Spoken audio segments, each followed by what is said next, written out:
নমস্কার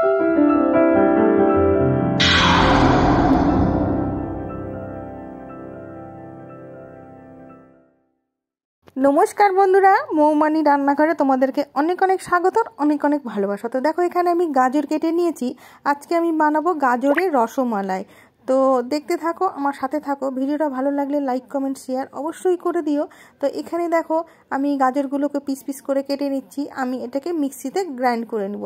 তোমরা চাইলে এই যে কী যেন বলে পেঁয়াজ কোরানি থাকলে ওটা দিয়েও করতে পারো, তো ওটা দিয়ে অনেক দেরি হবে। তো আমি মিক্সিতেই পেস্ট করে নিব।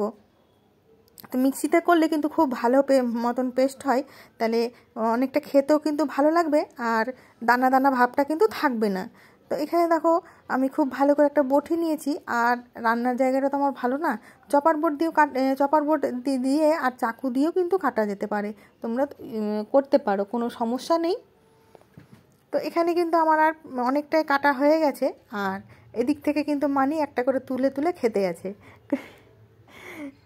গাজর খেতে পছন্দ করে, আমারও আবার গাজর খেতে ভালো লাগে কাঁচাটা, কিন্তু রান্না করা গাজর খেতে আমাকে ভালো লাগে না। তবে হ্যাঁ, গাজর আলু ভাজা এগুলো ভাজাতে ভালো লাগে। ফ্রায়েড রাইস, তোমার ম্যাগি ট্যাগিতে কিন্তু খুবই ভালো লাগে খেতে। তাকে এখানে পুরোটা কেটে নিয়েছি। এবার আমি মিক্সিতে দিয়ে দিব, মিক্সিতে পেস্ট করে নিব। তো হ্যাঁ, এটাতে কিন্তু জল দেয়া যাবে না। তো আমি এতে দুধ দিয়েই কিন্তু পেস্ট করব, জল দিব না। তো দেখো আমার পেস্ট করাও কিন্তু হয়ে গেছে। এখানে আমি পেস্ট করে নিয়েছি একদম, কোনো দানা নেই, কোনো কিচ্ছু নেই। আর এখানে চিনি নিয়ে নিয়েছি, আর এই পাশে সুজি নিয়ে নিয়েছি। এবার আমি একটা ছোট কড়াই বসিয়ে দিয়েছি।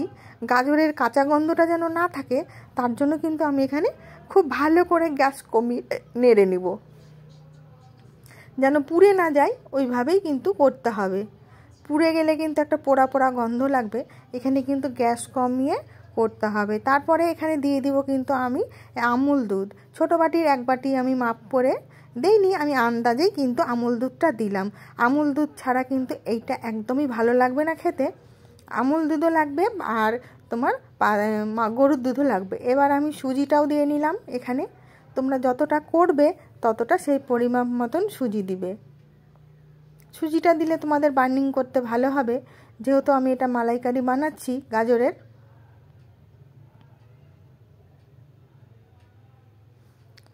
তো এখানে দেখো অনেকটাই কিন্তু জল শুকিয়ে গেছে। এবার জল শুকিয়ে এসেছে, এর মধ্যে এবার আমি দিয়ে নিব চিনি।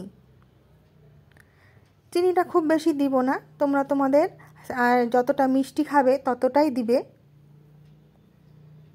তো দেখো এই পাশে কিন্তু কড়াইয়ে আমার লেগে গেছে, যেহেতু জলটা শুকিয়ে গেছে।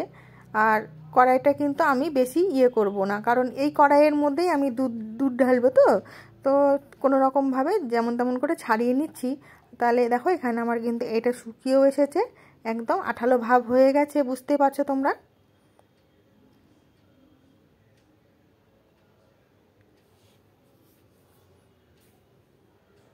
এটা খুব ভালো করে গ্যাস একদম লো ফ্লেমে আছে, এটা লো ফ্লেমেই করতে হবে।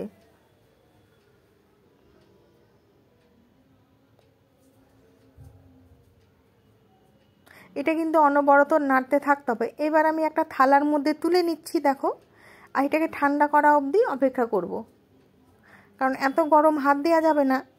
এবার আমি ওই কড়াইয়ের দেখো দুধ দিয়ে দিচ্ছি, তার কারণ খেতেও ভালো লাগবে, আর এটার স্বাদটাও কিন্তু খুব ভালো হবে। এটা কড়াইটা ভেজে গেলে কিন্তু এগুলো সব ছুটে যাবে, তো খেতে কিন্তু খুবই ভালো লাগবে খেতে। তো দেখো আমি কড়াইটা থেকে কিন্তু একটু একটু করে ছাড়িয়ে নিচ্ছি, আর এখানে আমি দুধটাকে জাল দিব খুব ভালো করে। দুধটা কিন্তু জাল দেওয়াই আছে ঘন করে, তারপরও আবার জাল দিব। তো এটা আমার প্রায় ঠান্ডা হয়ে এসেছে, দেখতে হাত দিয়ে এবার আমি রসমালাই বানিয়ে নিব।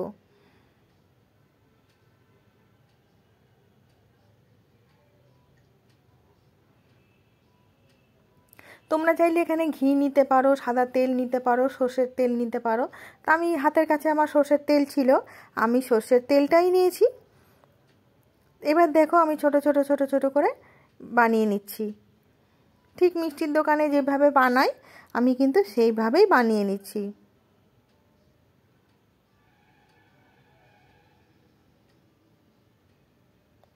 তোমাদের যেটা সুবিধা হবে তোমরা সেভাবেই করতে পারো, লম্বাও করতে পারো, গোলও করতে পারো। তা আমি গোল গোল করেছি, তোমাদের শেপটা নিজের পছন্দ মতন দিয়ে নিবে।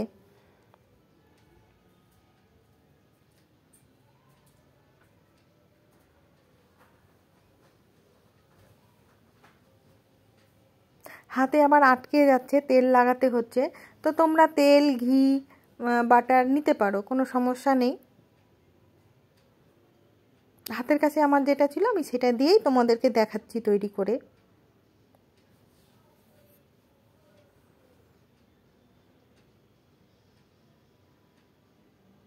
তো এখানে দেখো আমার পুরোটাই এখানে কিন্তু আমার পুরোটা রেডি হয়ে গেছে, বানিয়ে নিচ্ছি। এবার আমি যে কড়াইয়ে দুধটা বসিয়েছি সেইটা আমার কিন্তু অলমোস্ট রেডি হয়ে গেছে।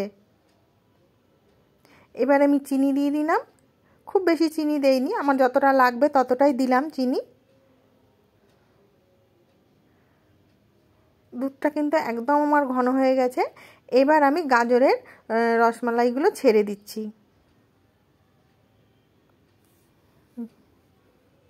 দেখো এখানে কিন্তু আমি পুরোটা দেওয়া হয়ে গেছে, আর দুধটা আমি আর একটু কমিয়ে নিব। কালারটা দেখো খুব সুন্দর এসেছে, মনে হচ্ছে আমি এতে কেশর দিয়েছি, কিন্তু কেশর দেইনি। এই যে কড়াইয়ে যে লেগেছিল যে আমার গাজরগুলো, ওটাতেই কিন্তু আমার কালার হয়ে গেছে। এর মধ্যে আমি আরও একটু আমুল দুধ দিয়ে দিব, তাহলে এটা ঘনও হবে আর খেতেও খুব ভালো লাগবে। এখন তো বাজারে অ্যাভেলেবেল গাজর পাওয়া যাচ্ছে, আমাদের এখানে তো 10 টাকা কেজি। তোমাদের এখানে কত করে পাওয়া যায় অবশ্যই কমেন্টে জানাবে। তো দেখো আমার কিন্তু একটাও ভেঙে যায়নি, সমস্তটাই কিন্তু গোটা গোটা আছে। তোমরা দেখেও বুঝতে পারছো আর কতটা লোভনীয় হয়েছে দেখো, খুব লোভনীয় হচ্ছে। মনে হচ্ছে আমি এর মধ্যে কেশর দিয়েছি, কিন্তু একদমই কেশর দেইনি। গাজরটা যে আমি কড়াইয়ে শুকিয়েছিলাম ওই গাজরগুলোই কিন্তু দিয়ে কালারটা হয়ে গেছে। তো আমার এখানে কিন্তু এটা রেডি হয়ে গেছে। আমি আধা ঘন্টা পরে আবার দেখাচ্ছি তোমাদেরকে। তো দেখো কত সুন্দর সর পড়েছে, আর সমস্তটা ফুলে ফুলে একবারে কড়াইয়ের ওপরে চলে এসেছে। কতটা ভালো লাগছে দেখতে তোমরা অবশ্যই কমেন্টে জানাবে। খেতে তো খুব সুন্দর হয়েছিল,